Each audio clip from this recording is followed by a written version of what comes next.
आ रहा है, तो आज हिडनबर्ग की रिपोर्ट आई है, कल जिडनबर्ग की रिपोर्ट आ जाएगी, परसों हिमांशु बर्ग की रिपोर्ट आ जाएगी, नरसों भास्कर बर्ग की रिपोर्ट आ जाएगी। तो ये क्या मतलब, ये गोते ही लगाता रहेगा हमारा जो निवेशक है, हमारा जो आदमी है, हमारी जो LIC, हमारी जो SBI है। जी। अगर यहां कहीं कुछ गलत नहीं है तो फिर JPC की जांच से डर क्यों, या सुप्रीम कोर्ट के जज के अध्यक्षता में जांच से डर क्यों?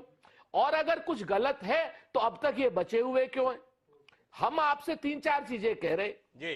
पहली बात, ये रिपोर्ट सिर्फ अडानी के खिलाफ क्यों आई? क्या टाटा हमारे यहां के उद्योगपति नहीं है? क्या अंबानी साहब हमारे यहाँ के उद्योगपति नहीं है? क्या बिरला हमारे यहाँ के उद्योगपति नहीं है? या हमारे यहाँ उद्योगपति सिर्फ अडानी जी रह गए? क्या अमेरिका इतना ज्यादा, अमेरिका, आप क्या ये समझ रहे हैं कि पूरे अंतरराष्ट्रीय साजिश हो रही है? सच बात यह, अगर कोई फ्रॉड आदमी अगर कुछ नहीं बता पाता तो 413 पन्ने की रिपोर्ट में वो तिरंगे के पीछे छुपने की कोशिश क्यों करता है? अरे देश बहुत बड़ा है हिमांशु जी, हम लोग और आप लोग बहुत छोटे हैं देश से, अडानी ग्रुप बहुत छोटा है देश से। देश के नाम पर इस तरीके का कुत्सित व्यापार मत करें, तिरंगे के पीछे न छुपें।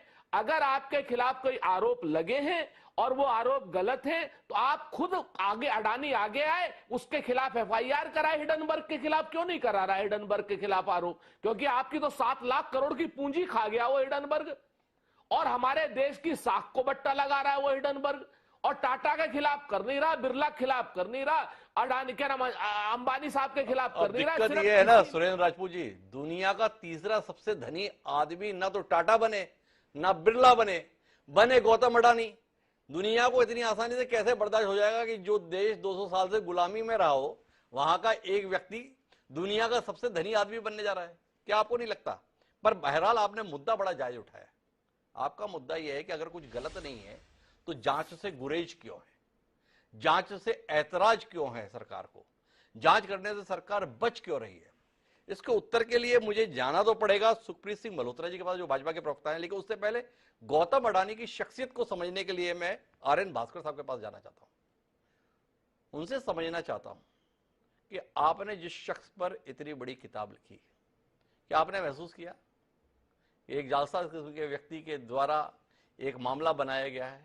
या आपको लगा कि इस प्रकार की सोच, इस प्रकार की दृष्टि, इस प्रकार की गहराई और किसी व्यक्ति में नहीं थी, इसलिए जहां तक ये व्यक्ति पहुंच गया कोई और नहीं पहुंचा? तो भास्कर साहब थोड़ा सा रोशनी देंगे आप गौतम अडानी की शख्सियत के संदर्भ में, जिसने इस समय पूरी दुनिया में अपने आप को लेकर उत्सुकता जगाई हुई है?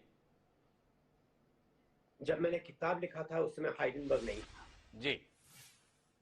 जो कुछ मैंने 18 साल में देखा हूं, जब से मेरी संपर्क गौतम अडानी के साथ हुई जी, उसके बारे में लिखा हूं। मैंने काफी रिसर्च किया, उसके बाद में किताब लिखा हूं जी। और दो चीज बिल्कुल बिल्कुल सही है जी। एक, अडानी जी के जो कैश फ्लोज है वो इतने स्ट्रांग है कि उनका जो इंटरेस्ट पेमेंट है वो कम है, कैश फ्लोज ज्यादा है, तो उनका डेट सर्विसिंग कांस्टेंट है, कोई उसमें संदेह नहीं है जी। पॉइंट एक। पॉइंट दो, जब आप किसी भी कारोबार को देखते हो तो दो चीज याद रखना। एक,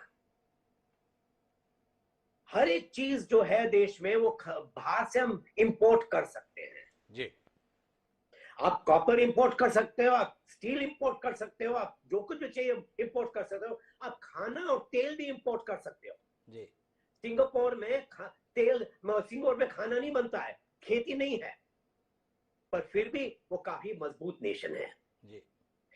एक दो चीज आप इंपोर्ट नहीं कर सकते हो, एक है बिजली जी। एनर्जी, वो हर एक देश को अपना बनाना पड़ेगा, और दूसरा है पोर्ट्स। पोर्ट्स को आप इंपोर्ट नहीं कर सकते हो, या तो आपके पास पोर्ट है या तो पोर्ट नहीं है। अगर आप इंडिया का जीडीपी देखें तो 44% of India GDP export import है, उसमें से 30 तक का जो जीडीपी है वो प्रोडक्ट इंपोर्ट और एक्सपोर्ट है। अगर पोर्ट्स नहीं रहते थे तो देश का जीडीपी कम से कम 30% नीचे आ जाता था, उससे ज्यादा हो सकता है क्योंकि बाकी कारोबार में बंद था। अडानी इज इंडिस्पेंसिबल, इस देश के लिए वो जरूरी है, क्योंकि अगर देश को बढ़ना है तो उसको पोर्ट